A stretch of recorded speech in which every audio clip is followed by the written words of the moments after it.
Going on, guys? Week 2 is in the books. We got week 3 to talk about. All kinds of stuff going on. Injuries. We got some cheap plays going on. So just stay tuned. We'll be right there.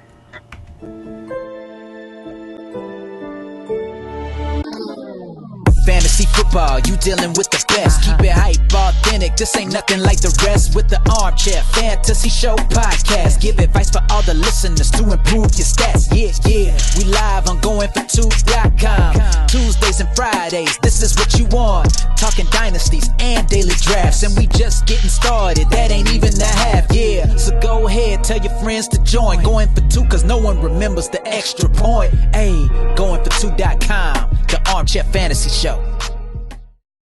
What's going on, guys? Welcome to episode 103 of the Armchair Fantasy Show. I'm your host, of course, Jeff Lambert. You can follow me on Twitter at JeffLambert77.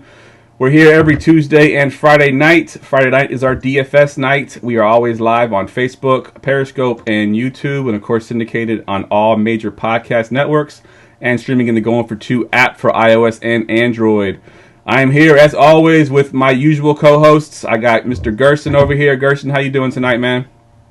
I'm doing good after last week's debacle, or like bad week according to everybody, but I actually did okay. I profited. That's all I cared about. I walked out with like a flag, like I surrender, breathe no more. Yep, I was a little upset on the night game. What was it? Atlanta Falcons and Eagles, right? So I was up in flash draft. I was winning literally first place in all three price tiers. $300, I was winning on a $5 entry, and then freaking Julio Jones catches that touchdown, and that was it. That was all for me. It was over with after that. I got knocked out of the money completely because I didn't have any Julio Jones whatsoever. Also joining tonight, of course, is Mr. Tim Strobel. Tim, how you doing tonight, man? Man, I'm happy to be back. Unlike Gerson, I didn't quite profit last week, but I did squeak out a win in season long thanks to that same Julio touchdown, so I consider it a wash. Nice. And of course, Mr. Cash himself, Mr. Jason, how you doing tonight, man? Yeah, I'm doing good, man. I'm glad to be back on the show. I'm amazed you guys brought me back, but hey, I guess I must have done something right. Yeah, good stuff all around, guys. Hey, Gerson, I didn't give you a chance last time. I forgot about it, to plug your new show. You got a show you're running now, the Fantasy G podcast. Give us a minute just to talk about it and tell us when we can find it and where we can find it at. You can find I have a YouTube channel, the Fantasy G podcast. You can find it on there. It's called the Fantasy G podcast. Please don't put, I can't remember, someone said the Fantasy G, and they came up with like a G-spot tutorial on YouTube. So you have to put podcast, okay? Sorry, guys. NFW, whatever. But yeah, the Fantasy G podcast on all podcast networks, also on YouTube. I haven't started doing Twitch yet because, well, I'm not fancy like Jeff. I don't know that much about it. But when I get into it, I'm going to have a Twitch stream too on Sunday. But mostly, I do all my stuff on Facebook, as everybody knows. Good stuff. Yeah, I got rid of Twitch because I wasn't getting any kind of traction over there. It's all video games. If you're not playing video games, they don't care about you over there. So I cut it down to just Periscope, YouTube, and Facebook now. So no more Twitch for me. All right, guys, we got a huge slate to talk about. Let's just go ahead and jump right into the slate here. We'll go with the quarterbacks first, and we'll go to you first, Tim. Your top tier quarterbacks. What you got for me? Well, I think everybody's going to go to the same spot here. It's probably the most hyped game on the week, the Chiefs and the Ravens. I like both quarterbacks in this game, Pat Mahomes and, of course, Lamar Jackson. Both have just looked insane so far this year. I think I read they're like a 71% completion rate. They're just absolutely killing the game. It's got by far the highest over-under on the slate at 52. So I think that you're going to have some exposure to both those guys in your lineups this weekend, or just risk, busting. Definitely. I know, Gerson, you got anybody that's not, besides Lamar and Patrick Mahomes you're looking at in that top tier? Yeah, Dak Prescott. I mean, the Dolphins have allowed they're the worst. I mean, if you don't know the news, I mean, Dolphins are tanking not only for 2020, 2021. 2022. I don't know how many years they're tanking, but they allowed 43 of 54 passing, 76%, 79% percentage allowed, and then 8 touchdowns with a 14% passing touchdown rate. That is insane, and no interceptions. So it's not like they're playing defense at all. And the Cowboys are projected for 34 points. I mean, Dak is going to be highly owned this week. 17.4% ownership projected, and he's projected in my models to get at least 24 points. So I have him up there. I love Dak. I mean, overall, the Cowboys have had a cakewalk. That's why you see all these Cowboys fans being Super Bowl, Super Bowl. Yeah, well, when you're playing teams like the Dolphins, yeah. But I love Dak Prescott this week, and you can stack him with a lot of his weapons. Good stuff. Now I know there's one guy that we talked about before the open of the show that I want to kind of mention. It's gonna be your sick call of the week, but Jason had him as his cash game call. Tim had him at his value, so we're gonna go ahead and kick it off right here with your sick call. And now, the sick call of the week. All right, Gerson. So who you got for your sick call of the week that we pretty much all had on our list, except for me? I didn't have him. I'm not a fan, but you seem to like him. Kyle Allen at 4K on DraftKings. Now, I mean, of course we know, guys, because we're like degenerate and we research this and we like live and breathe fantasy football. I mean, so much that Tim's girlfriend kicked him out of the house. Jeff's wife kicked him to the couch, and Jason's wife. And you know what? I don't have a wife or a girlfriend, so I'm cool. I get to do what I want, But Kyle Allen, 4K, he's coming really high on my model. He's the number 1 overall value player of the week. When I say overall, I mean of all the positions. And I don't mind it because I was shocked at first. I was like, what? Yeah. It didn't make any sense, right? But then I started looking into it. Okay, they're playing the Arizona Cardinals, a high-paced team. Not a great defense. Also, 4K. You can stack him with his wide receivers like Christian McCaffrey. Okay, come on, guys. Let's admit it here. He's a wide receiver, too. Yeah. DJ Moore, Curtis Samuel, Greg Olsen all of a sudden last week came out of nowhere, He was on the injury report, but I think he'll play. But you're going to want to target that game. That game is so high-paced, and it has a high over-under, and a lot of people are not picking up on it. Pace matters in football now. Definitely does. More opportunity, more points. And Kyle Allen at 4K allows me to do what? What are we trying to do this week, Tim? You've been saying it all week. Jam them in. Yes. We're trying to jam in those expensive running backs, those expensive tight ends, all of a sudden expensive defense because Dolphins suck and then the Jets suck too. But, yes, Kyle Allen allows you to do that. But that's my sick call of the week. Okay, I didn't throw up. I'm good. Yeah, you may have convinced me. The fact that all 3 of you are on him, I may have to actually look at him. I wasn't on him originally, but if all 3 of you, I trust all 3 of your opinions, I will definitely take a look at him again this week. Jason, I know you got your cash game quarterbacks. We pretty much talked about all 3 of them, but go ahead and talk about them just real quick again. So, yeah, like they were saying, I like Lamar Jackson. I like Pat Mahomes. Kyle Allen, I like him as well. If I could add something to Kyle Allen as well, the Arizona Cardinals defense, they're still missing their 2 best cornerbacks. They don't have any corners. So they're DJ Moore and Curtis Samuel, those guys they're like an intermediate route. They run like in between the routes, and they're short and choppy. They're not looking to get the long bomb. They can get it, but that's going to be Kyle. I'm going to mix that up throughout the show. Josh Allen and Kyle Allen. It's going to be horrible. I'm trying, guys. But they're not going to ask a lot from him. They're going to ask him check down. They're going to ask him, hey, like a hitch. Those kinds of things. You guys got to remember, it's Norv Turner over there. He's the offensive coordinator. He's one of the best in the game, if not the best. So I can see him building a game plan around them and helping him out. So that's kind of why I like him. As well, we can add more to Pat Mahomes and Lamar Jackson, but I don't know if you guys have been watching football for the last 2 weeks, but that's all everybody's been talking about. Yep. And that game, that has a high total of 55. I believe it's around 55 right now. I wouldn't be shocked if it's gone up since then, but it's a 55-game total, and that game's going to be fast as well, and the Ravens don't have a defense right now. I mean, they have a defense, but it's not as elite as it was last year, and it's at Kansas City, so that game's going to go back and forth. It's going to be a fast-paced game, so those are kind of my quarterbacks. I have a couple other ones, but I would kind of stick to that core. Agreed. All right, I think that's pretty much set. We got Pat Mahomes Lamar Jackson and Kyle Allen are our 3 quarterbacks that we're playing this week.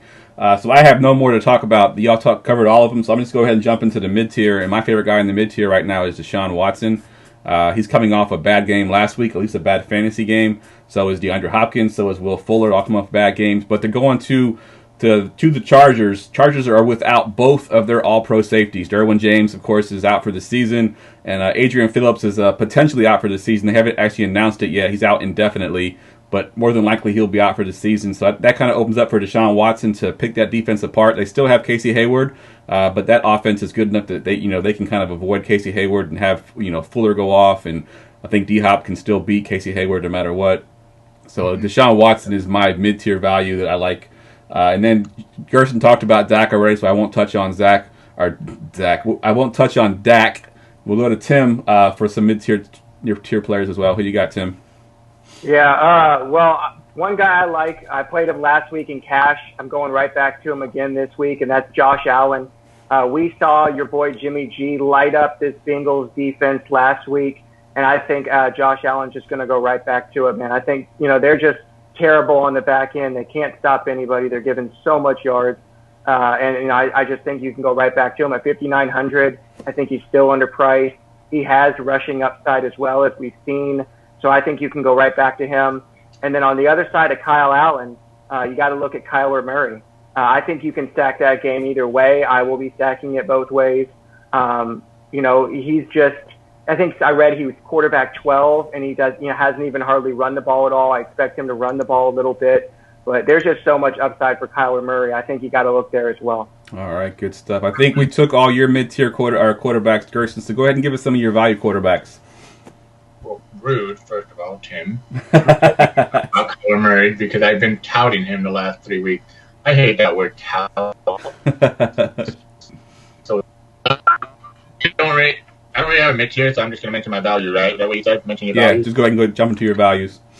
I'm just jumping to my value. I don't know any other mid-tier guys. You guys named all the other quarterbacks. So, Kirk Cousins. How about it, guys? Kirk Cousins week? I'm just kidding. Nobody will ever say that, right? But he's 5.1 on DraftKings, facing the Oakland Raiders. They ranked 27th overall versus the DVOA. Versus quarterback, Raiders, they allowed almost 300 yards and 4 touchdowns in the first half against the Raiders, against Mahomes, And come on, guys. Did you guys know that Mahomes didn't even throw a touchdown in the first quarter? So they basically allowed that in the whole second quarter. That's how bad their defense is. And the Raiders play Kirk Cousins this week, and Kirk Cousins been getting, murdered. A lot of pressure, right? Here's the thing, though. The Raiders, on Patrick Mahomes, on 8 of 46 dropbacks, that's how many times they pressured him. That defense doesn't provide pressure. So I expect the Minnesota Vikings to have their way against the Raiders. Raiders defense is just horrible this way. And 5.1, and you can get him with Thielen, Diggs, and the amazing, we're hoping he doesn't get injured, Dalvin Cook. Oh, shit. Knock on wood if you're with me. But, yeah, Kirk Cousins for me, man. I definitely love him as a value this week. All right, good stuff. Tim, we'll go over to you. You got any value quarterbacks? I think I like 2 guys here, but I'm gonna leave one for you, and I'm gonna go with the guy that makes me really nervous this week, and that's Jameis Winston. I like him as a value just because he's playing the Giants, especially since he's playing at home. The Giants have just looked so bad on defense this year. Like I said, they got lit up by Kyle Allen last week and Dak in week 1. I think Gerson made a good point. I think Jameis really bounced back last week. Still didn't have a great game, and he gets an even better matchup here. So I think that at 5,400, you could certainly do a lot worse than Jameis Winston. Plenty of opportunities to stack him and then bring it back with somebody like Saquon. So I like that. I like that stack this week. That's a good one too, and yeah, he definitely is pretty cheap there. So we're being called out for our for not loving Tom Brady last week by Damian Porter. Of course, he had that question last week about Tom Brady. We all kind of shot him down. He's asking any love for Brady this week against that Jets defense. Jason, we'll ask you. He's asking for what is he asking? Tom Brady versus the Jets. Do you like Tom Brady versus the Jets this week? I haven't even looked at Tom Brady. What's his price? What's Tom Brady's price? 5.3. something, 6, I think. Let's see, Brady, Price. Yeah, I mean, like, Brady's not a terrible play. I mean, he's 6,600. 6,600. Yeah. If he's 6,600, I can get Lamar Jackson. I believe Lamar Jackson's 6,700, correct? Yeah. No, he's 7,000. I can get Lamar Jackson for 400 more.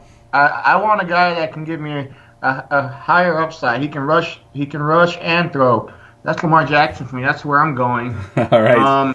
But Damien, you know what? You know what, buddy? Good call. That's a great call. But to me, I'm not even going to touch that because I don't know which way the Patriots game script going to go because they'll run the ball, and then they'll decide, okay, I'm going to pass it a couple times. They'll run the ball, they'll run the ball, and they're going to pass it a couple times. So I want a player that gets me upside and has a ceiling and also has a floor. Now, Tom Brady, you can play him at 6,600 if you want, but I'd rather have the for sure thing that's going to be in a shootout, and I know we'll be there in the game in the fourth quarter. Yeah, okay, I agree with you on that one as well. I think there's just better options there. I think Brady's a fine play, but like you said, for a little bit more, you can get Lamar Jackson with that upside with the rushing ability. So definitely agree there. And the one value that I had that we haven't talked about already is Matthew Stafford. So the Lions want to be a running team, and wanting to be a running team and actually being a running team are two different things. And so far, they can't run the ball. I think the first game of the year, I think Stafford threw 45 passes. He threw about 30 last week in a game that was only 13-10. So I think the Eagles, I think they're number 2 DVOA versus the run. So they're going to shut that Lions run defense or that run game down, forcing Matt Stafford to throw the ball. And I believe Philly is like 23rd or 24th DVO versus the pass. So I think that the Lions are going to find out that they have a better opportunity to pass the ball than run the ball against this Philly defense. So I think Stafford could put the ball in the air about 40 times, and it's a good stack with Kenny Galladay against that Philadelphia secondary. So I do like me some Matthew Stafford this week as well. Any more quarterbacks you want to talk about before we move to the tight end position, guys? Well, I want to add on Tom Brady. Tom Brady has only scored 30 points against the Jets one time in his career. And this guy is like 100 years old, so he's a game against them. But we're looking for ceiling. We're looking for 30-point game. Oh, my cell phone's ringing. Sorry, guys. We're looking for 30 points. I think it's Damian Porter. Is Damian Porter calling you right now? Like, say Tom Brady.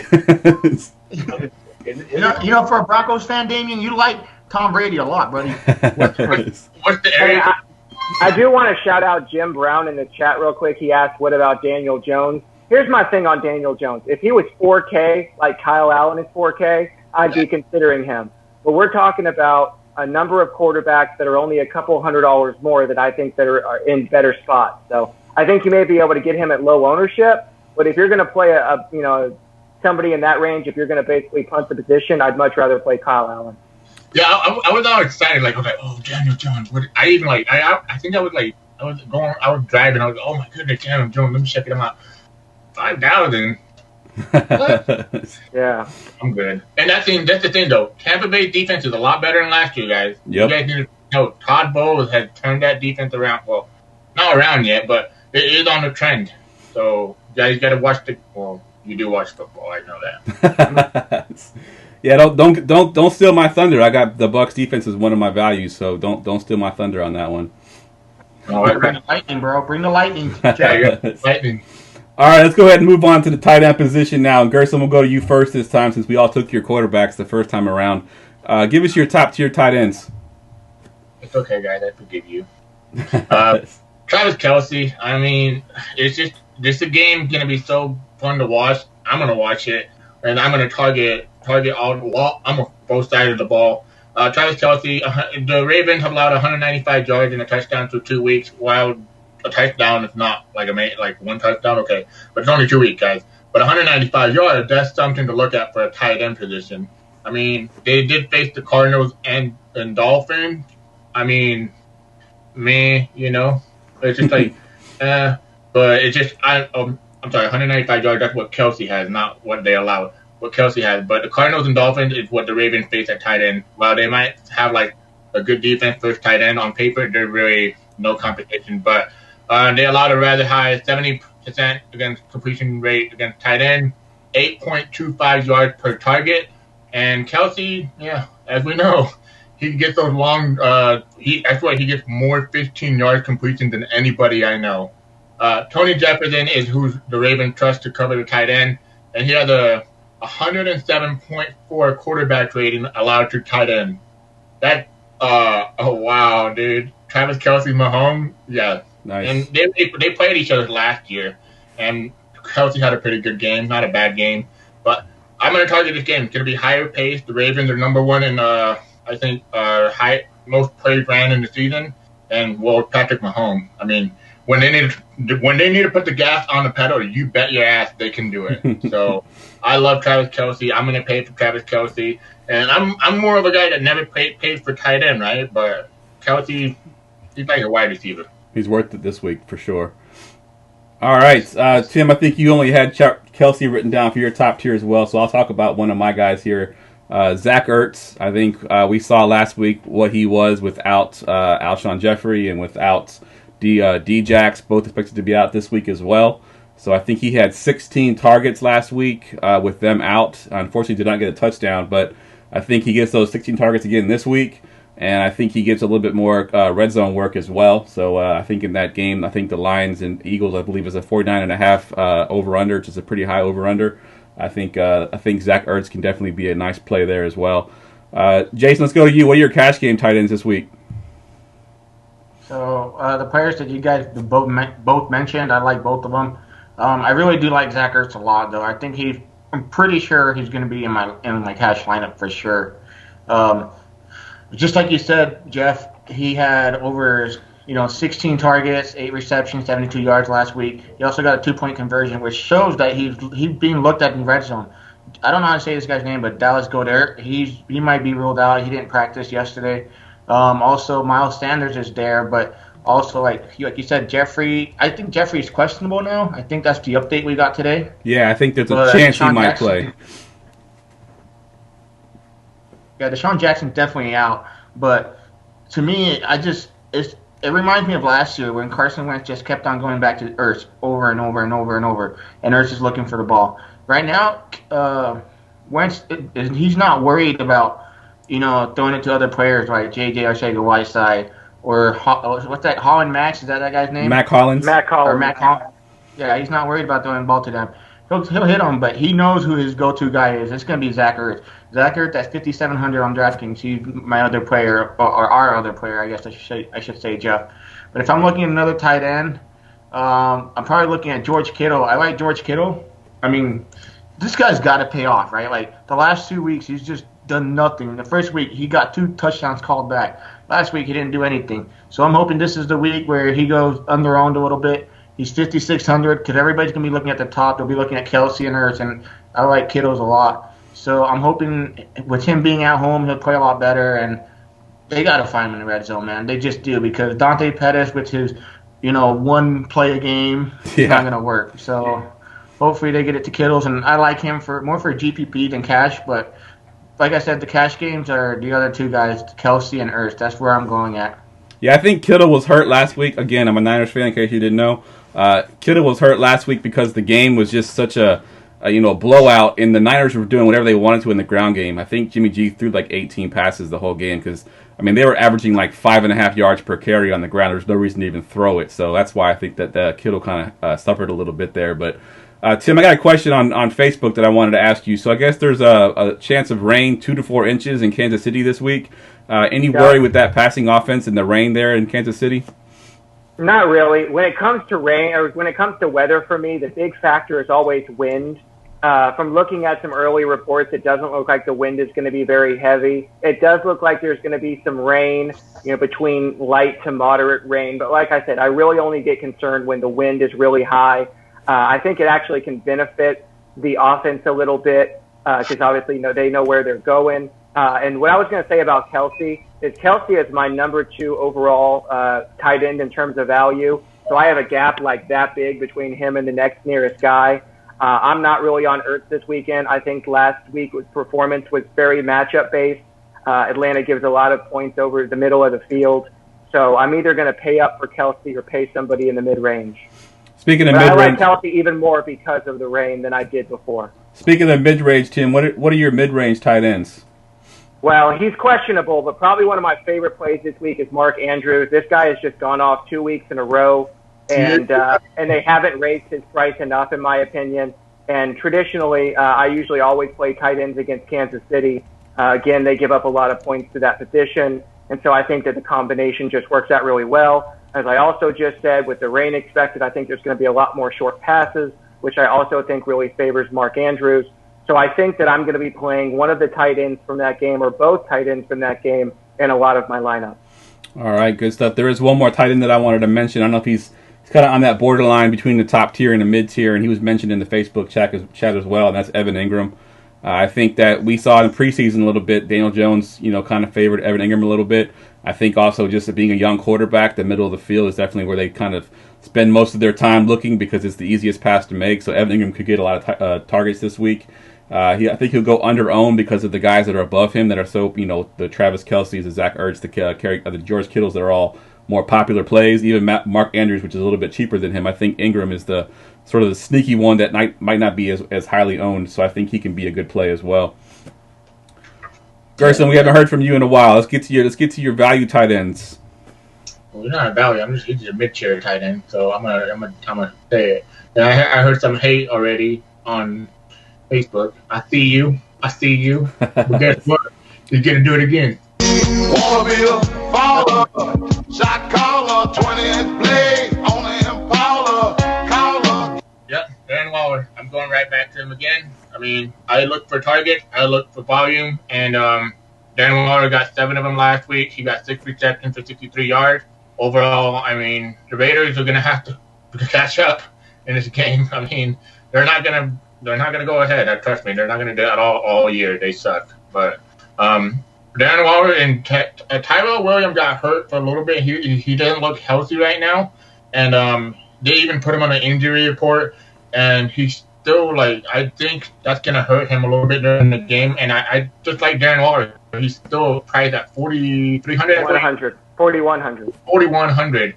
I mean, while I won't say his name because he already got mentioned on here, he doesn't deserve to be mentioned 2 times. But he said that he had a crap game. Well, he got 3.7 times value. That's GPP. So I'll take that for a tight end. I mean, this week he is 4,100, but he still has that ceiling to get up there. We haven't seen his ceiling yet, right?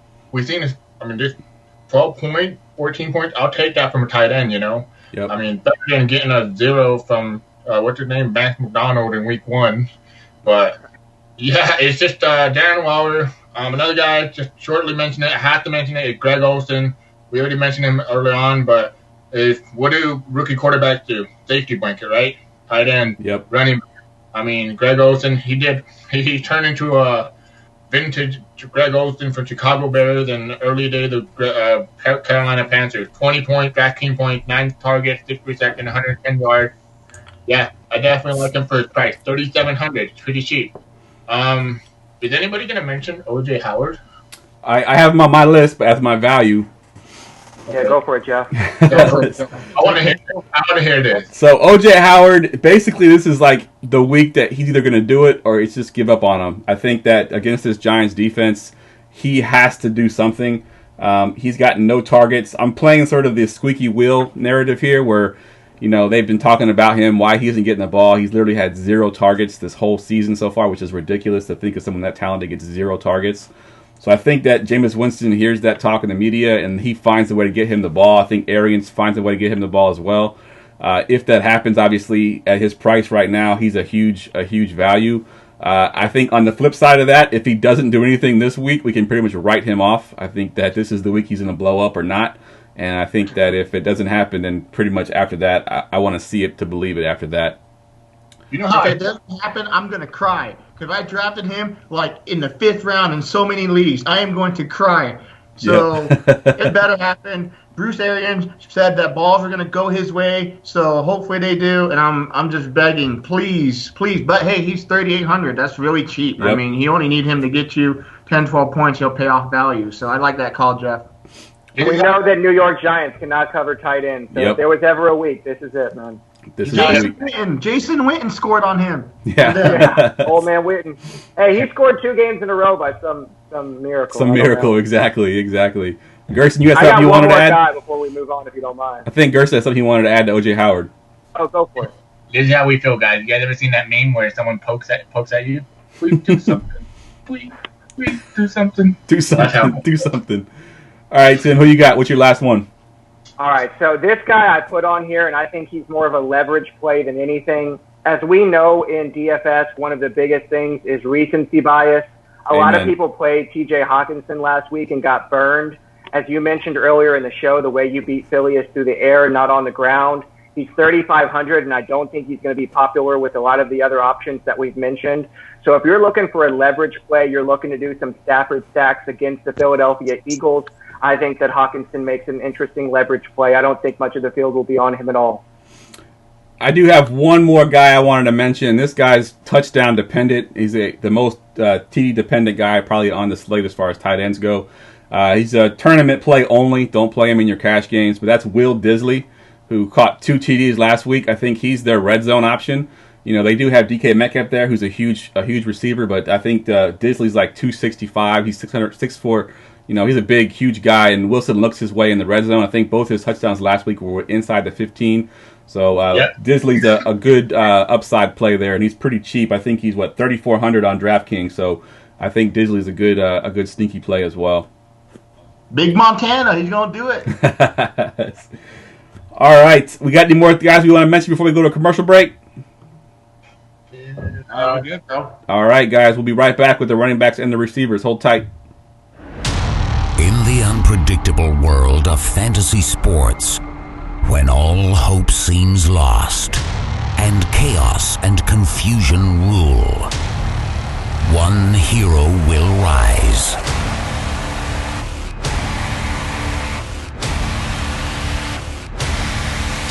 And change everything. GoingFor2.com. Because no one remembers the extra point.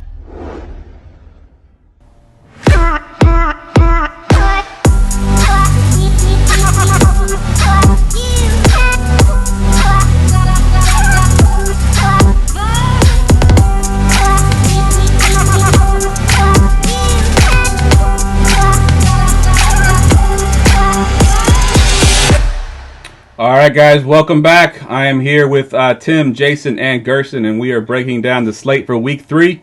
We are talking running backs now, and Jason, we'll start with you this time. We usually don't start with you, but we'll go with you first. Who are your cash game running backs this week? Okay, so for me, my cash game running backs, remember, guys, like we've said before in the past, we like to have as many running backs as possible and just put them in the flex. So my favorite running back is Christian McCaffrey. He's going to receive, he's going to run, he's going to do it all, man. I sometimes see punt returns, but I don't know if he's doing that this year. I like him a lot. You know, yeah, he might have had 7 points last week, and he might have burned a lot of you guys. But you know, this is a week-to-week game, so we got to go with it. Christian McCaffrey's going to get all the volume, all the usage, and at 8,700, I like him. Josh Allen, there I go again. Kyle Allen's going to look for him, and he's going to try and hit him as many times as possible. Like I said, Norv Turner knows how to work his players, and he knows how to create a good offensive game plan for this game, and that's how he's going to do it. Arizona's linebackers aren't that great. You have Terrell Suggs. Terrell Suggs is still in the NFL, guys, and he's going to try and defend Christian McCaffrey in the open. I want to see that one. That's one of my running backs. I'll let other people speak about another one. You can go ahead and go. All right, Tim, we'll go to you. What are your top tier running backs this week? Yeah, I think my number one play is Ezekiel Elliott. I'm going right back to it. I said it on the show last week. I was going to play Zeke. I'm going right back to Zeke again this week. Things I look for in a running back: are they involved all 3 downs? Are they at home? Are they projected to win? And the Cowboys are currently projected to win by 22 points. There is a little bit of blowout risk, but I anticipate that if they get to that point, Zeke will have already paid off his salary. People are asking me, can he get 30 points and can he pay off his salary before it becomes a blowout? And I say yes. He's my number one play at running back this week. All right, Gerson, we'll go to you next because I think I had Chris McCaffrey and Zeke on my list. You got any more top-tier guys that we haven't talked about yet? I want to talk about the Zeke thing where everybody says, oh, it's going to be a blowout. I can't remember what game it was exactly. It was last year, I think it was. They were going to blow out a team. I want to say, oh, man. I know he had a big game. So I think it was when Carson Wentz got hurt and Philly was really bad, and they're like, oh, they're gonna blow him out or something. And he got like 39 points. Yeah, the thing with the blowout narrative doesn't work because you still got to score those points. Someone's got to score. If you score 40 points, someone's got to score them. It's probably going to be Zeke. Exactly. Oh, I remember who it was. Oh, now I remember what game it was. And I'm so sorry, Jeff. But it was just San Francisco 49ers. It was the 49ers. Back in the year 2017, I found it, by the way, because I hit the 49ers. Oh, you went way back with that one, man. You got to pull up and stab me in the heart with that one. Well, I mean, shout out to, well, we can't. We don't get paid, so we're not going to shout out. So, 43 points against the 49ers, 40-10, 147 yards, 2 touchdowns, and a 72-yard reception for a touchdown. So, don't fade Zeke because they're going to blow him out. It's stupid. But anyway, so my other running backs that I like this week, I don't know why people, those are the elite, right? But I want to touch on Alvin Kamara. I am worried about him a little bit. And the reason why I'm worried, because I watched that game.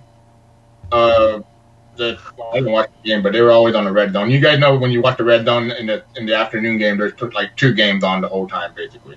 But Kamara and him don't look at all like connection. There's no connection. Teddy Bridgewater was just throwing the ball to Michael Thomas or a little short route and stuff. He never looked Kamara away.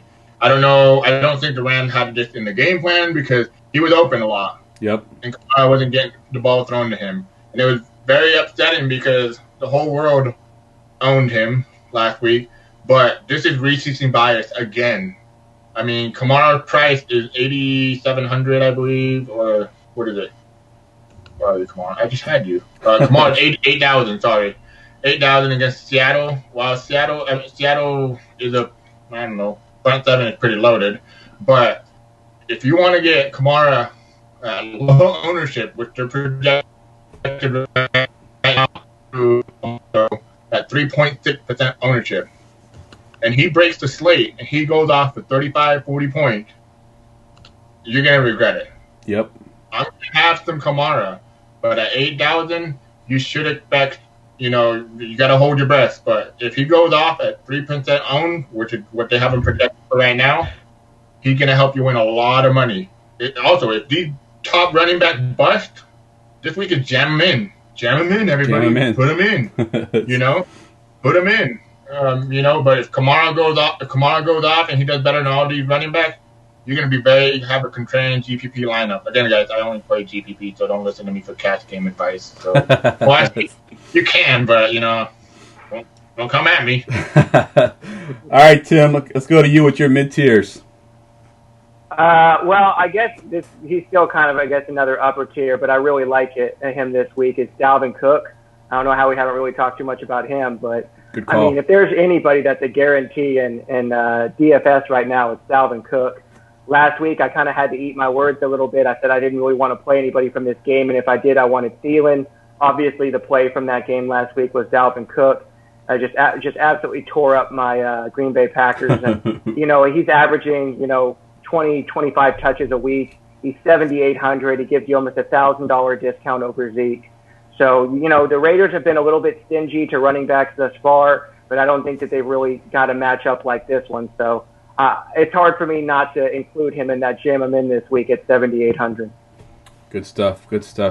The only other one that I want to talk about, and I talked about him a little bit last week, and it sort of paid off. He didn't have a huge game like I expected him to have, but that's Sony Michel. I think he had 21 touches last week. Of course, no catches. They were all carries. Had a touchdown in, I think, the first, second quarter. He didn't really do a lot. He didn't get the closing sort of role that I thought he would get, but I think in this game, he might actually get that closing role where in the fourth quarter, he's the one getting the ball. So Sony Michel will go a little bit lower owned because some of these guys are on the slate, have better matchups, but I think Sony Michel's a good play for this week as well. Anybody else you want to talk about before we move on? In the mid, or what tier? We'll go to the value tier now, Gerson. We'll start with you since you talked first. What's your values for this week? Whoa. Okay, so the value. Okay, because we got to settle this. I mean, value mid-year. Hey, just talk about who you want to talk about, dude. Come on. Okay, good. Austin Eckler. I mean, this guy is gonna be like, I don't know why people. I keep telling people every week, play Austin Eckler. I mean, he's the new Melvin Gordon. That's it. But you get him for like $2,000 cheaper, $7,200. Facing the Houston, I'm calling them the Houston Astros, the Houston Texans. Yeah, they ain't winning no world championship anytime soon, huh? But Austin Eckler, I mean, the guy's getting volume. Almost total of like 13 targets for the season, and he catches the ball at a high rate. He's like only, one pass that he hasn't caught? I mean, overall, I don't know if you guys watched him play, but he reminded me a little bit of what's his name? Tariq Cohen, but like a little bit stronger, a little bit faster. Not faster, because Cohen faster, and then he runs the ball very well. I mean, 4.8 yards per carry the first week, 4 yards per carry last week almost. But that Detroit defense, the run defense is not bad though, so I'll give him credit there. But Houston run defense is pretty good. But Austin Eckler can catch the ball out of the backfield, and he's supposed to be projected for almost 24% ownership projection. So the field's going to be on him. I have him projected for almost 24 points on DraftKings. So overall, good value for me at 7,200. I'm going to take it. The other guy I want to talk about, Le'Veon Bell. I have to mention Le'Veon. I mean, I know a lot of people are saying, oh, but that implied total is only 11 points. Well, guess what? They're going to pass the ball, and Luke Falk, I don't know if nobody watched that game, actually. Yeah. I mean, you watched the Cleveland Browns, right? But he got 10 targets for 61 yards. Now, people are like, oh, he got 61 yards. I don't give a shit about how many yards he got. I care about how many receptions he got. If he gives me 15 receptions for 15 yards, that's 15 points. Or that's 16 points, but who's counting? But he ran the ball for 68 yards. He's still going to get rushing upside, but he's $7. Come on, guys. I don't get it. I just don't get this. When are people going to realize that? About a year, or I don't know when it was, but when Le'Veon, David John, other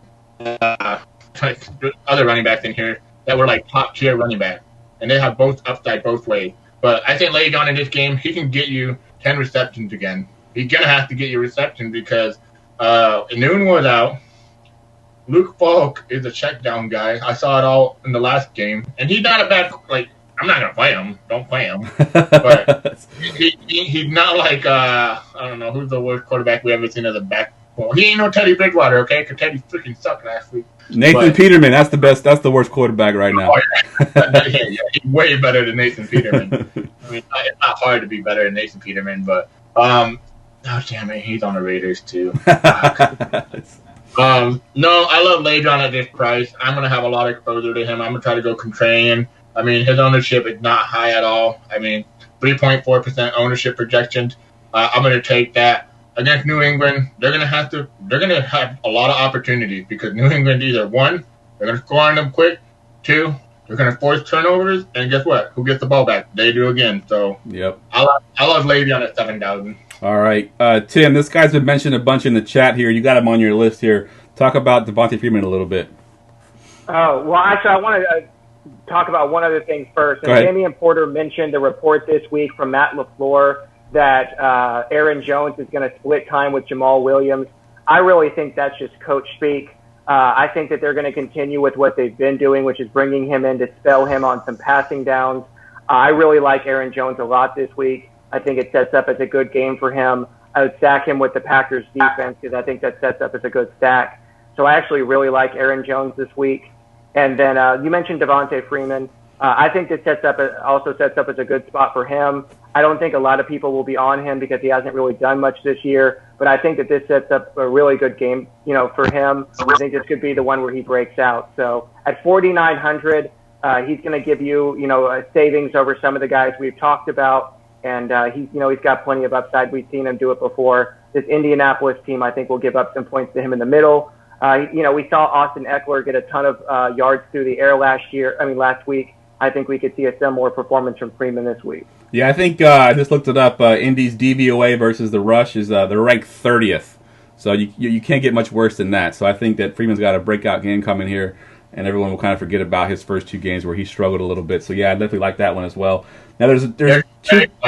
Darius Leonard's going to be out too. So yeah, that also Yep, good call.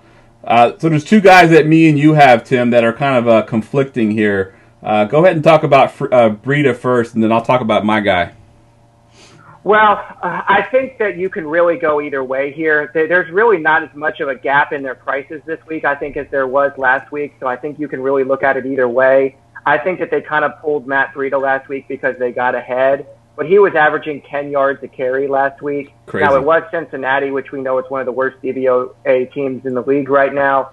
But I think that this sets up as another good game for him. At 5,400, again, we're looking at some of the more value guys here. Obviously they're at home against Pittsburgh with Mason Rudolph starting. I think they're going to get plenty of opportunities to run the ball. And if he gets anything close to last week, I mean, he scored, like I said, he got 121 yards on just 12 carries.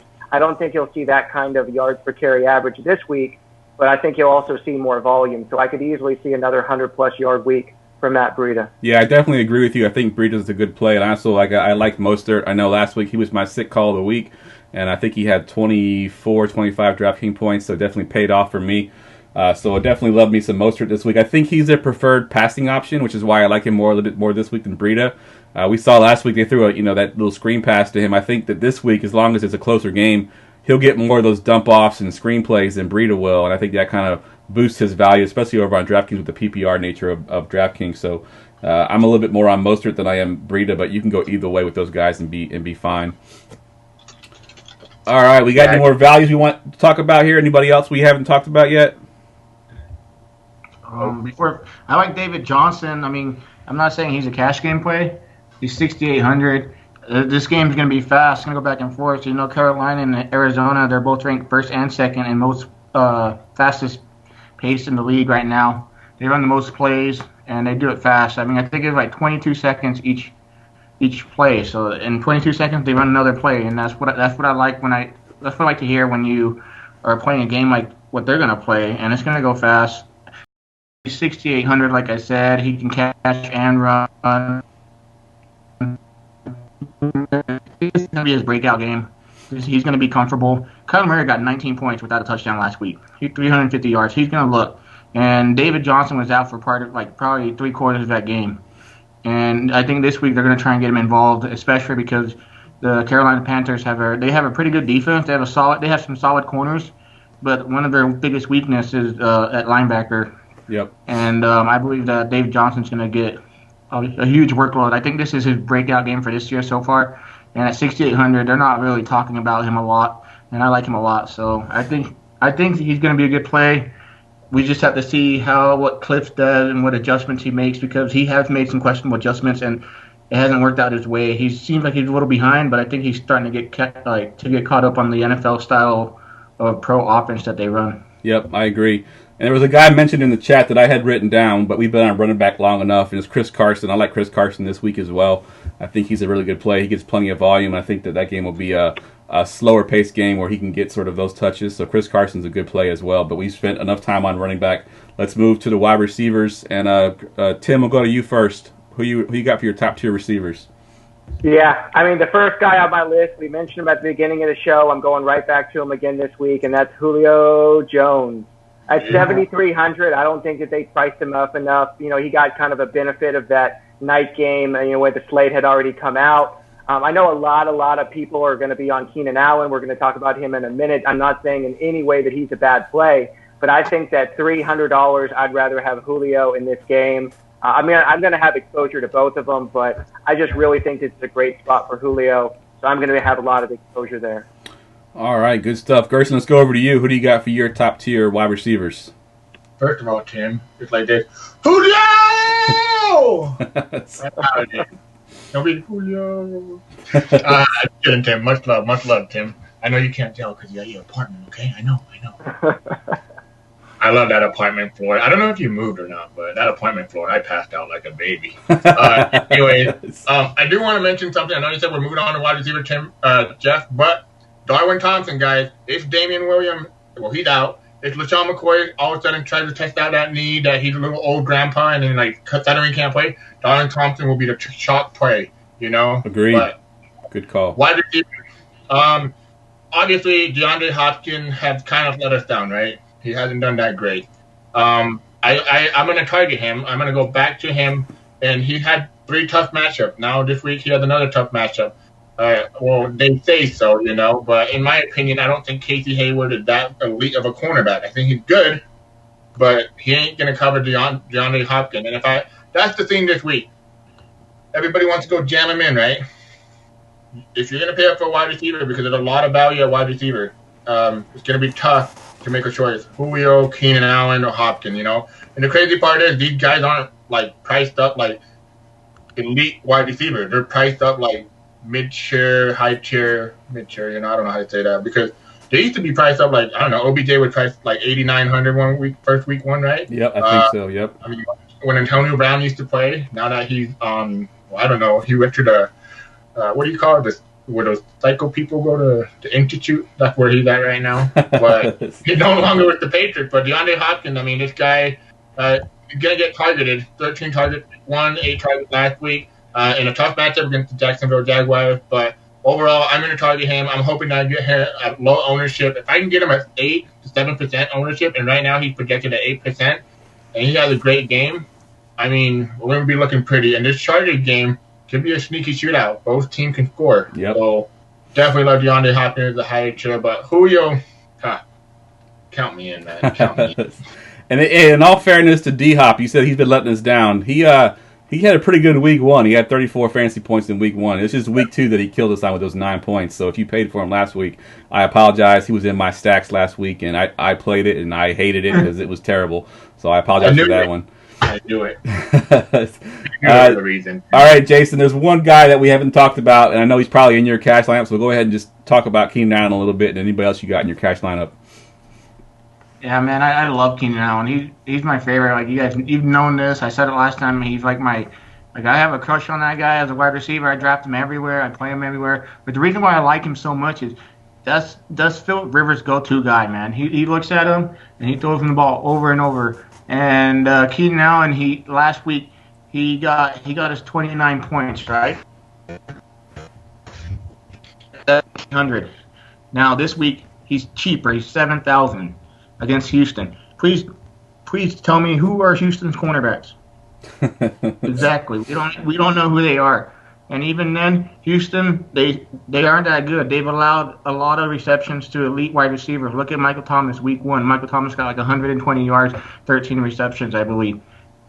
Keenan Allen, he comes from the slot, and I believe that he's going to be the best cash game play on the board, and everybody's going to have him. This week in cash game, it's going to be 2 good running backs, 2 elite running backs, Keenan Allen, and then like Larry Fitzgerald, not to give spoilers, but that's kind of what you're looking at cash games. And I believe Keenan Allen is the best play at cash games, as he gets a lot of volume, a lot of targets, and he got 15 targets week 1, 10 targets last week, and he gets them down the field, in the middle, everywhere. So they're not afraid to throw to him. So I like him. He's my favorite cash game play. All right, good stuff. Tim, you got one more guy in the top tier that we hadn't talked about yet. You want to bring him up?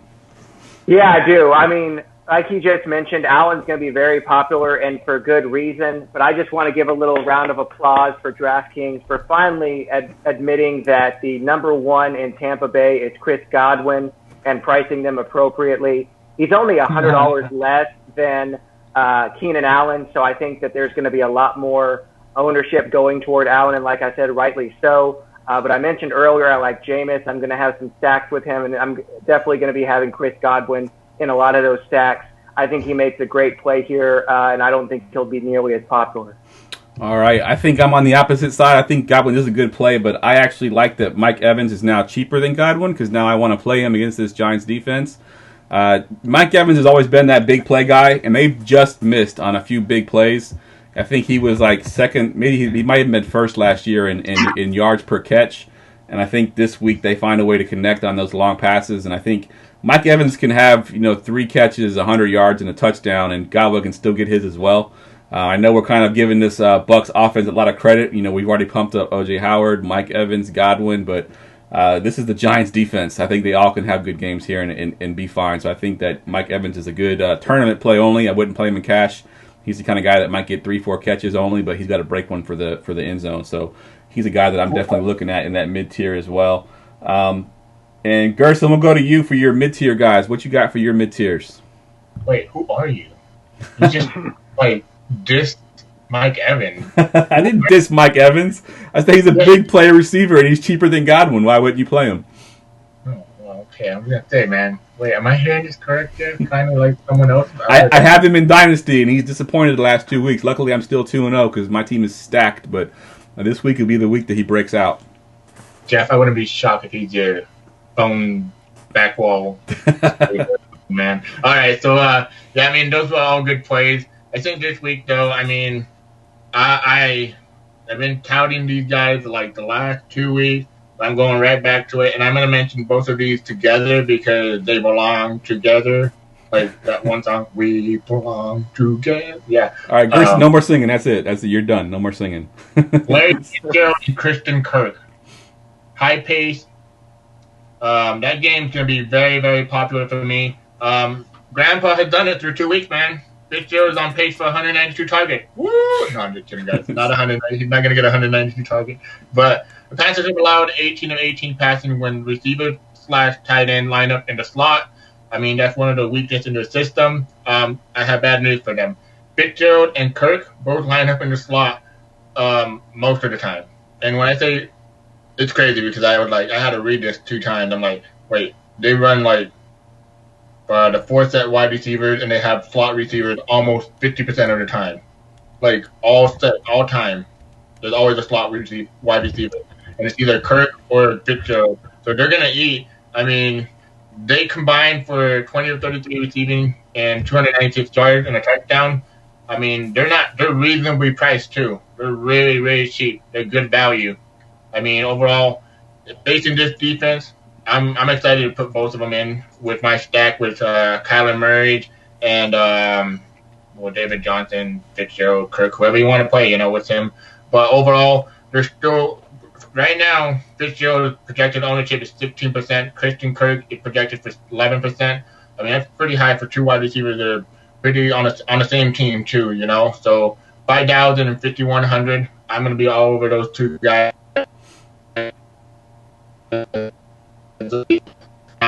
I think Fitzgerald's number 1 value of the week for wide receiver. I don't care about that other piece of shit wide receiver you guys are gonna mention. I don't like him. All right, Tim, we'll go to you. Kick off. You go ahead and give us your last mid-tier guy, and then kick off the values for us because we're running against the clock here. I want to get to everything tonight. All right. I can't believe the words I'm about to say, but actually, first of all, I went with John Brown last week. I like John Brown again this week. We saw that they absolutely tore him up, Cincinnati Bengals last week. I already mentioned I like Josh Allen, so I like John Brown too. But I can't believe the amount of targets that John Ross is getting in this new Zach Taylor offense. This isn't just the big play guy that he used to be. He's had 20 targets in 2 games. He's busted value both games, and he's still only 5,100. So obviously Buffalo is a better defense than either of the team he's played so far. But with that kind of volume at 5,100, I think that he makes an interesting tournament pivot off of Larry Fitzgerald, who I think is going to be the chalk. Okay? So moving along, another guy I think is going to be very chalky this week is Emmanuel Sanders. We saw, again, this is another guy that I don't think has been priced up appropriately. He also has 20 targets in 2 games, and he's only 4,800. Green Bay, you want to attack him a lot of times with slot receivers, and I think that this is going to be a good game for him. Even if you take away the touchdowns that he's gotten, like I said, he still has 20 targets in 2 games. Not many guys other than the ones we've mentioned are going to give you that kind of volume under 5K. So I think I definitely am looking at Manny again this week. All right, good stuff. So some of the values that I got here are I got Josh Gordon written down just because of the news that broke today with Antonio Brown being released. I think Gordon was priced down because of Brown's presence being there. Now that he's not there, I think Gordon is now a good play again. I think he was 58 or 5,100 the first 2 weeks. He's down to 5,400 now, right in that John Brown category. I think one good play from Josh Gordon can get you value right there. So Josh Gordon's my value. And then, again, going back to Will Fuller, I know I pumped him up last week and they kind of burned us, but I'm going to have a Watson, DeAndre Hopkins, Will Fuller stack with those safeties both out for the Chargers. I think that they're going to have a field day there in that secondary. So Will Fuller is a nice play as well for a good cheap value. Gerson, who you got for your values? For my value, basically, Fitzgerald and Kirk are so cheap. Like it's like they're gonna be like my top wide receiver value. But I guess if we're getting really down to the nitty gritty, like really cheap, I'm not gonna mention the wide receiver you guys are because I still think that he's a terrible wide receiver. James Washington versus with the Pittsburgh Steelers, not the Patriots, with the Pittsburgh Steelers. Mason Rudolph and James Washington, they played together in college. To give you an idea how their touchdown production, their target and their share and everything was 40% together. So these guys obviously have a chemistry. And, if you want to go further into it, both guys are basically second string wide receiver, quarterback, I guess you can say it, So, they practice together, And the preseason, they hooked up pretty well, too. They did very good. James Washington, when he got those 2 touchdowns in the preseason, it was with Mason Rudolph. So overall, I love the chemistry already there. And they already said it that Dante Butterfinger Moncrief is no longer in the starting 3. So I love James Washington this week. Gonna try to get him more. I just see people like, I understand it. I know the play you guys are gonna talk about, but Washington has that ceiling too, Yeah. But 3,500, if I can get him at 2.5% ownership, Jeff, San Francisco 49ers defense have done pretty well, but I think they're a little bit weaker at the secondary more than the front 7 that they have. Their pass rush is elite. I'll give that props to them, but if I can get 1 touchdown out of James Washington for 80 yards, dude, I'm jumping money because if that one wide receiver you guys mentioned bust and this guy goes off for 3.5 times value, because we're doing jam him in, right? We're all jamming him in. Yep. Yeah, I will say one thing I was going to mention about the defense of the 49ers. So they are ranked second versus the pass DVOA, but a lot of that is more of their front 7 than it is their secondary. And the Pittsburgh Steelers are ranked top 5 in offensive line pass protection. So I think that they give enough time to Mason Rudolph to get the ball to James Washington. And our secondary is a little weak. I think, we got Sherman there is a little bit older. We got some young corners, some young safeties that are going to make a mistake. And James Washington, I got him as one of my values as well. I think he can definitely have that, that one play for 80 yards and a touchdown, or maybe 2 catches for 100 and a touchdown. So I think that he's definitely in play for sure as a value. Jason, we haven't heard from you in a while. You got any guys you want to talk about? Just the guys you guys mentioned. You can play them in cash games. I'll just name who the cash game plays are.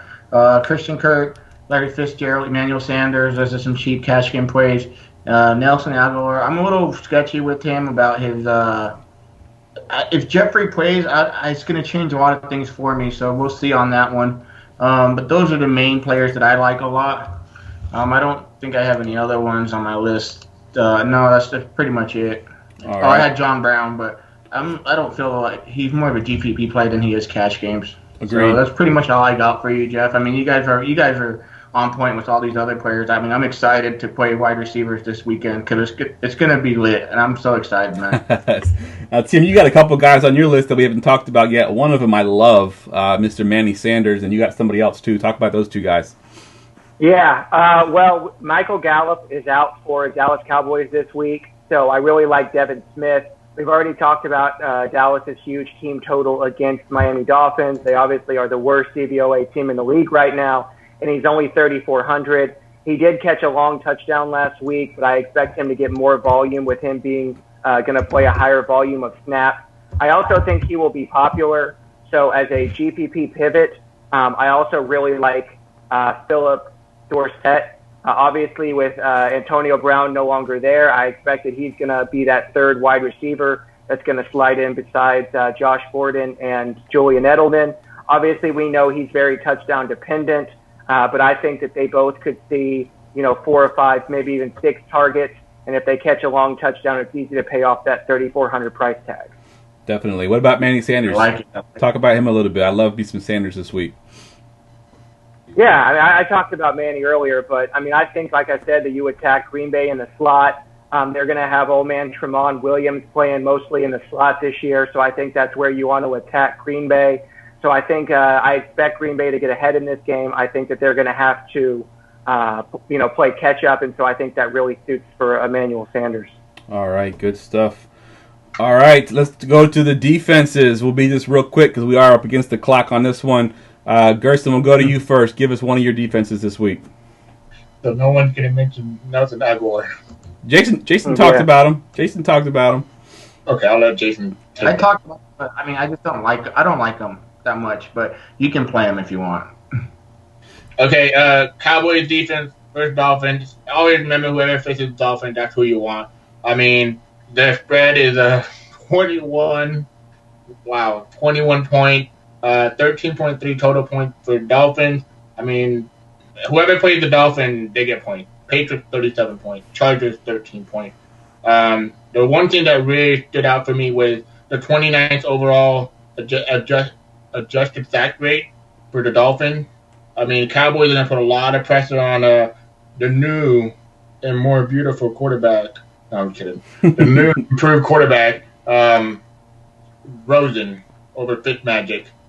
Rest in peace, Fitzmagic. But, yeah, that's my top tier defense. The other defense is probably the New England Patriots for me, facing the Jets. Luke Falk, 11. They're only in by total for 11 points. That's pretty low, damn low. And, breaking news, I think I saw on Twitter they just got Jalen Ramsey and he's going to play on Sunday, but I'm not sure about that. No, he can't play this week. I'm just kidding, dude. I'm just kidding, Tim. But the other thing is that really it's interesting. New England head coach Bill Belichick improved to against rookie record is 11-0. So yeah, definitely love that. But and Jimmy G's defense is incredible too, guys. I'm telling you. No, I'm kidding. My value defense of the week is the Pittsburgh Steelers. Pittsburgh Steelers for Jimmy G. While I know they did pretty well last week, Jimmy G is prone to throwing an interception sometimes. And they're the cheapest defense that I really like to attack this week. And that's going to be my value defense. But those are my defense. All right, good stuff. Tim, what you got for your defenses? Well, a couple here. Again, I like to target the backup quarterbacks. So two mid-range. Obviously, Gerson mentioned the two top defenses this week I think are pretty clear. The Dallas Cowboys and the New England Patriots. Obviously, Dallas Cowboys are facing Josh Rosen. And then the Patriots are, obviously I think his name's Falk or whatever. Yeah. But either way, his first name is what the. His first name is what the. Yeah, that's. So I'm going to be targeting all the backup quarterbacks this week. So in the mid tier, I like the Seattle Seahawks and your 49ers, who will be facing Teddy Bridgewater and Mason Rudolph.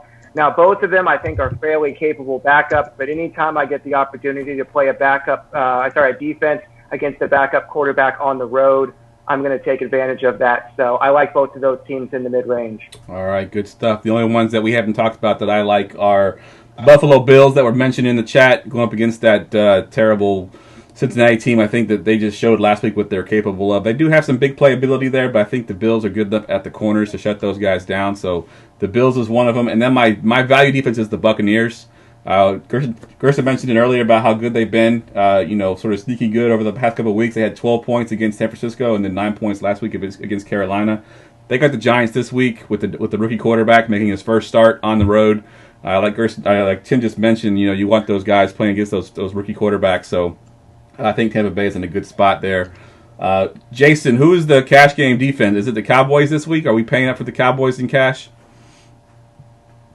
Not on FanDuel. I think on FanDuel they're like $5,000. Wow. So I wouldn't want to pay for $5,000 for the Cowboys.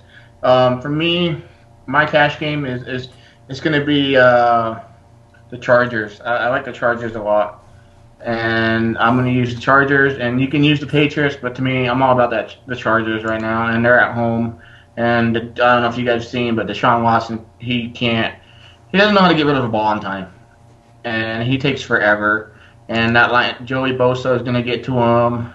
Ingram's going to get to him, and he's going to get sacked. So he's a guaranteed 5 sacks. I think it's 2 points to a sack, so that's 10 points right there, So I like the Chargers defense. All right, my favorite. Good stuff.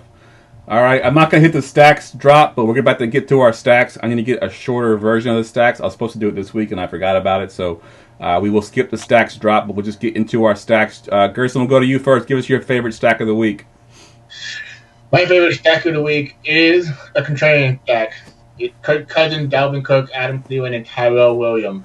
those are my 4 main stacks that I'm going to be running out in GPPs. I think that has a lot of ceiling, and it's just basically we know exactly what the Raiders are. They are who we thought they were. They suck, but I love Kirk Cousins for his price, cheap stack. I'm gonna be rolling that out because I'm trying to jam him in, guys. So I can't be like overpaying for top quarterback. So yeah. All right, good stuff. Tim, what's your top stack of the week? I alluded to it earlier. I'm going to go right back to it here. I really like this game with Carolina and the Cardinals. So my stack is going to be Kyler Murray, Larry Fitzgerald, and then bringing that back with Christian McCaffrey. Nice. Good stuff. And I think I've kind of talked about mine pretty much the whole show here. I got Watson, D-Hop, Fuller, and bringing it back with the chalk Keenan Allen. It's an expensive stack. You got to find some value to get that stack in there. But like Gerson said, jam them in. Find some way to get those guys in there. I haven't even built a lineup yet, so I got to figure out how I'm going to get them in. But those are the guys that I want to try to get in my tournament lineups. Jason, you have any stacks? I know you don't stack really in cash games too much, but do you have any stacks you like this week? No, I don't stack in cash games. But, I mean, if I'm really looking at, the best stacks for GPPs, it's like you guys are saying, we're looking at that Arizona Panthers game, and you can either go the cheap route or you can go the expensive route on that, so you can bring it back and forth. So you could go, I would like to go, Kyler Murray, Larry Fitzgerald, and then bring it back with CMC. That's I can guarantee that's a good 90, 100 points right there. Nice, good stuff. All right, guys, it's time for the sick call. And now, the sick call of the week. All right, Gerson already talked about his sick call. If you missed it in the beginning of the show, it was Kyle Allen, the quarterback for 4K. Tim, who is your sick call of the week? All right, as I mentioned earlier in the show, Dalvin Cook absolutely shredded my Packers defense last week. Now, I'm not saying that he is Dalvin Cook, but I really like Philip Lindsay this week. Again, I mentioned recency bias is real. People saw him last week. He didn't do as well, and so I don't think a lot of people are going to be looking at him this week. But he still got 20 touches last week, and he's only 4,300. So I could absolutely see a huge breakout game for Philip Lindsay. If he's got 20 points here, I wouldn't be at all surprised. So I know a lot of people are talking about, I want to play Frank Gore this week, but I think a better pivot off of that is Philip Lindsay. All right, good stuff. Jason, you don't have a sick call written down, but do you have one? Not really. It was your sick call. I went past it. I was looking for it. I couldn't find it. Right. So you get 100% of the credit. I'm just a supporter in your call. All right, good stuff. All right, so my sick call of the week, and I can't even pronounce his first name. Is it Demir or Damien, or how do you pronounce his first name? Anybody know? I was gonna ask you. Demir. It's Demir Bird from the Cardinals. So the crazy thing about this guy is so if you look at snap counts, Larry Fitzgerald last week played 95% of the snap count. The next highest receiver was Bird at 93%. He played one fewer snap than Larry Fitzgerald. He is on the field constantly, and if you're on the field with this offense and the amount of passes that they're taking, he's definitely a high upside play. He had 7 targets in both Week 1 and Week 2. He hasn't got a ton of yards yet, but I think he has the ability to break one. So Bird is my sick call of the week with the volume he's getting at a super cheap price. Does anybody have his price pulled up? I didn't write it down for some reason. But 3K. Yeah, still in. 3K. So that's how you get to that Deshaun Watson stack right there is get Bird in your lineup for 3K. So I love me some Bird this week, and that's definitely my sick call. Gerson, did you want to talk about Kyle Allen a little bit more, or you think you talked about him enough already? I'll give you my other sick call of the week that I had before I actually did my research on this Kyle Allen guy. J.J. Whiteside. Yeah, definitely a guy I want to target rather than the other guy the other guy is Nelson Aguilar, in case anybody hasn't figured it out. And the same price, I believe, too, right? Both, I think, 3.6. But I need Jeffrey to be out for any of that to be realistically possible. Arcega Whiteside is a very good wide receiver, touted in a second round. He got drafted in the second round. Also, in the preseason, he had a hell of a game. I remember he won a lot of people in preseason money when I said, just put J.J. Arcega Whiteside as a joke.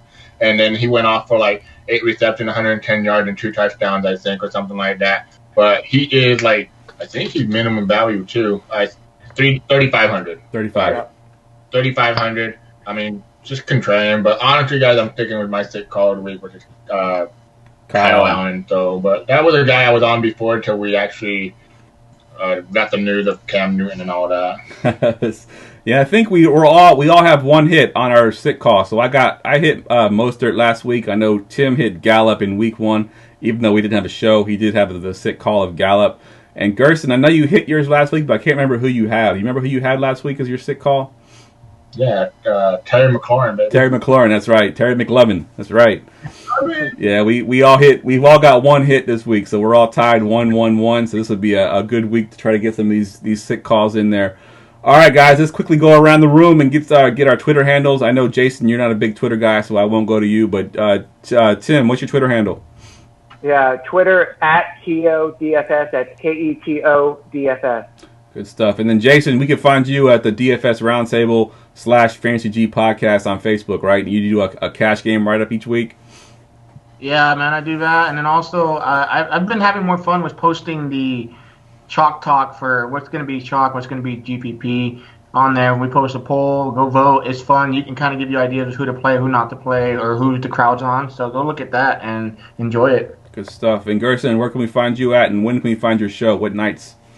Or the DFS Roundtable Facebook group is where I'm at most of the time doing my I give out my GPP plays usually on Saturday afternoon. Then I do my podcast, which is live on Facebook also, but I also, of course, put on all podcast networks right after the show on Facebook. But you can find me at the Fantasy G Pod. If someone took podcast, I guess. But G Pod on Twitter. That's pod, guys, not spot, not Fantasy G Spot. It's Fantasy G Pod.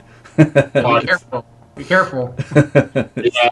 But, yeah, you can find me on there. We're always there. We love the community. The community is very active. We try to give out good advice. And we're not dicks like other Facebook groups. We welcome people to come in. You know, we keep a pretty close eye. We have like 8 admins, and all the admins are pretty, we're all pretty close. I mean, we talk like almost every day on the chat row. So, but, yeah, come over and join us and have some fun. We would love to have you. And, yeah, that's where you can find me. All right, good stuff. Of course, you can find me on Twitter at JeffLambert77. You can find me here every Tuesday and Friday night. Tuesday is our season-long show. Friday is our DFS show. Pretty much everywhere on Facebook. I'm in multiple groups. I'm in the DFS Roundtable as well. That's a wrap, guys. Peace. Go Pack, go!